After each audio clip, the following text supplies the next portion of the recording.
Good morning sa inyo guys. Ito yung unit na gagawin natin ngayon. Tamaraw FX Revo. Yan. Overhaul lang nila to, pero palyado pa rin. Ipinunta ng may-ari dito.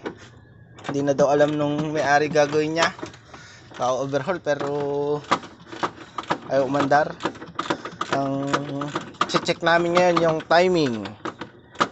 Update na lang namin kayo pagka nakita namin yan, bubuksan na namin lahat. Ito guys yung timing ng Toyota 7K na engine. Yan yung paglagay nila. Wala yata sa timing. Titingnan pa namin yung kadena kung may timing kasi yan. Check pa namin. Parang baliktad yung paglagay nila kasi wala kaming makita dito na kadena na iba. So tingnan natin, buksan natin. Guys, ito yung timing ng kadena. Ayan. Para makita nyo yung timing ng kadena, dapat linisan nyo.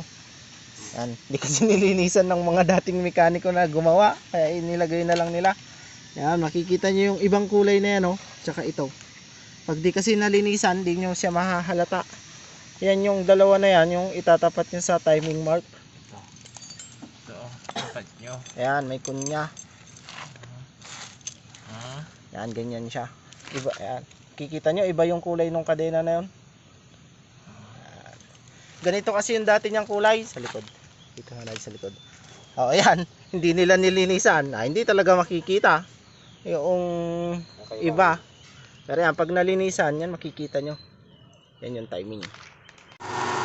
So guys, yung Tamaraw FX na in-overhaul na nila, pero hindi na i-timing. Ayan, okay na siya ngayon.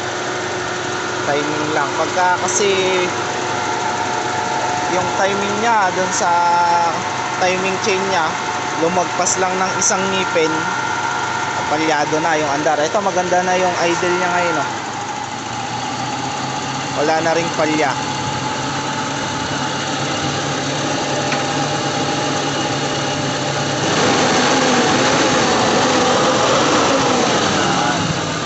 Ganda na siya. Na test drive na rin to, okay na.